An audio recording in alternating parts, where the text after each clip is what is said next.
एक बार फिर खुदा यीशु मसीह के अजीम जलाली और पुरफज़ल नाम में आप सबकी सलामती चाहता हूँ। मैं आपसे रिक्वेस्ट करना चाहता हूँ कि अगर आप इस चैनल पर नए हैं तो प्लीज़ इसको सब्सक्राइब करें और दूसरों के साथ शेयर भी करें। तो जो हमने इससे पहले वीडियो अपलोड की उसमें हमने मसा की इक़साम के बारे में जिक्र किया, जिसमें से 2 किस्म के मसा के बारे में हमने बयान किया। अब हम बाकी जो 3 इक़साम रह गई हैं उसके बारे में इस वीडियो में जिक्र करेंगे। जो तीसरा लफ्ज़ आया है मसा की इक़साम के लिए वो है एंखेरियो, जिसका मतलब भी अनोइंट करना ही होता है, लेकिन ये मसा आँखों को अनोइंट करने के लिए होता है। मकाशफा 3 बाब उसकी 18वीं आयत में यीशु कहता है आँखों में लगाने के लिए तू सुरमा ले ले ताकि तू बीना हो जाए, यानी ये ऐसा मसा है।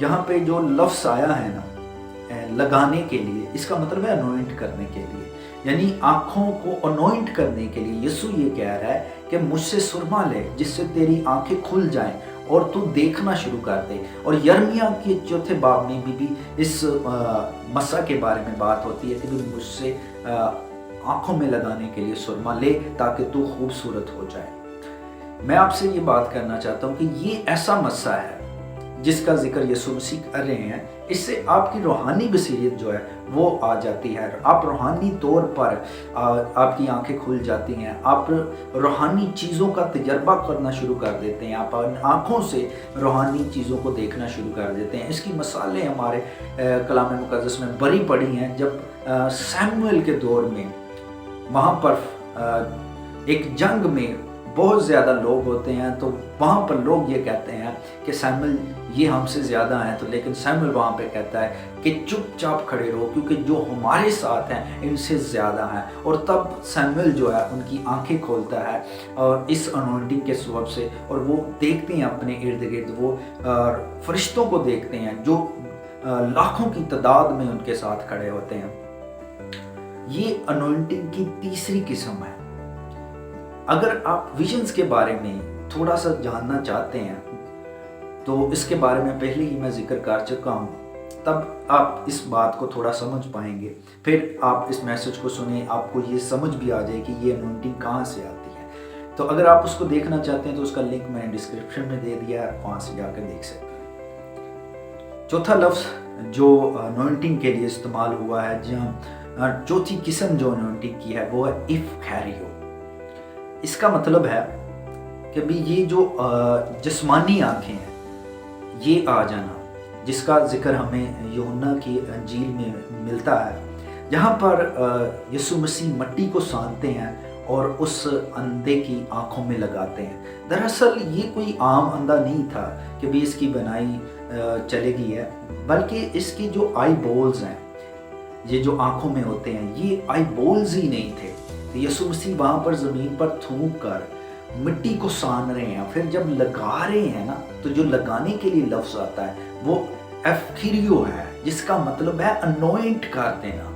यानी यीशु मसीह उसकी आंखें उस मसा से बना रहे थे। ये ऐसा मसा है जो चीज़ें नहीं हैं, जो ऑर्गन आपके बदन में नहीं है, इस मसा के सबब से वो ऑर्गन नहीं आने शुरू हो जाते हैं। और कलाम बयान करता है कि जब उसने शिलोह के हौज़ में अपनी आंखों को धोया तो उसको ऐसे लगा कि भी मेरी आंखें नहीं हैं, उसको फील हो गया कि भी मेरी आंखें बच्चे की सी हैं, नहीं उसकी आंखें आ गई।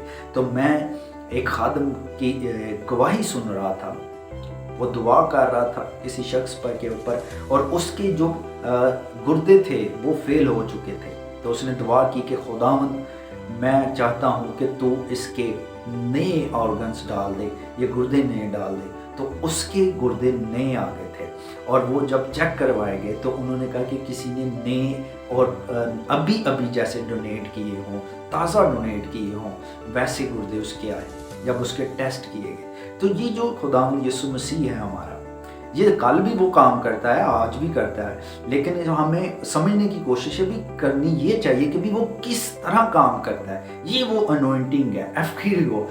अगर ये अनॉइंटिंग है तो तख्लीकी काम आपकी ज़िंदगी में होने शुरू हो जाएंगे, लोगों की ज़िंदगियों में, लोगों के बदनों में तख्लीकी काम होने शुरू हो जाएंगे इस अनॉइंटिंग के सबब से।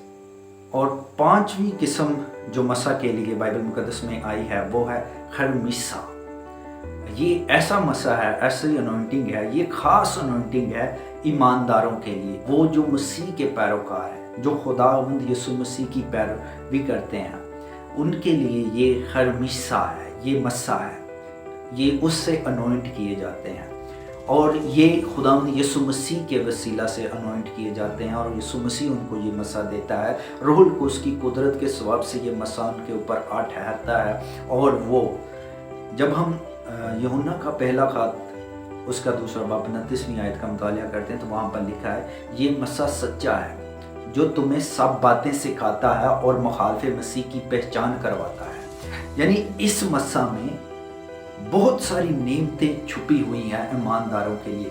یہ ایماندار کو کلام کی انڈرسٹینڈنگ دیتا ہے، سمجھ دیتا ہے کلام کی، اور مخالف مسیح کی پہچان دیتا ہے۔ یہ مسا خاص ایمانداروں کے لیے ہے، اور جب کلام سمجھ میں آ جائے تو مسیح کی سمجھ آ جاتی ہے، اور اگر مسیح کی سمجھ آ جائے تو خدا کی سمجھ آ جاتی ہے۔ یعنی خدا تک پہنچنے کے لیے آپ کو کس چیز کی ضرورت ہے؟ آپ کو کلام کی ضرورت ہے، اور خرمیثہ مسیح کی ضرورت ہے، جس کے وجہ سے آپ کلام کی سچائیوں کو سمجھ سکتے ہیں، کلام کی گہرائیوں کو سمجھ سکتے ہیں، آپ اس میں سے بھیدوں کو سمجھ سکتے ہیں جو آپ کے لیے ہیں، کائنات کے لیے ہیں، تاکہ لوگ اس کلام کی سچائیوں کو سمجھ کر یسوع مسیح پر ایمان لا کر ہمیشہ کی زندگی میں داخل ہو سکیں۔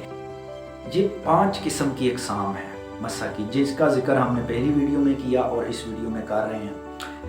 یہ ایک ہی روح القدس سے جاری ہوتا ہے۔ یہ 5 قسم کا مسا آپ دیکھیں اپنی زندگیوں میں کہ آپ کی زندگی کے اوپر کون سا مسا ٹھہرا ہوا ہے، اور جو مسا آپ کے اوپر ٹھہرا ہوا ہے آپ اس مسا کو ڈیلیور بھی کر سکتے ہیں۔ یعنی اگر آپ کے پاس چیزوں کو کریٹ کرنے کی، تخلیق کرنے کی قدرت خدا نے آپ کو دی ہوئی تو آپ اس کو کنورٹ کر سکتے ہو۔ اگر خدا نے آپ کو روحانی آنکھیں دی ہوئی ہیں اس مسا کے سبب سے تو آپ دوسروں کے اندر کنورٹ کر سکتے ہو۔ اگر خدا نے آپ کو کلام کی انڈرسٹینڈنگ دی ہوئی ہے تو آپ دوسروں کے ساتھ شیئر کر سکتے ہو اس کلام کی انڈرسٹینڈنگ کو۔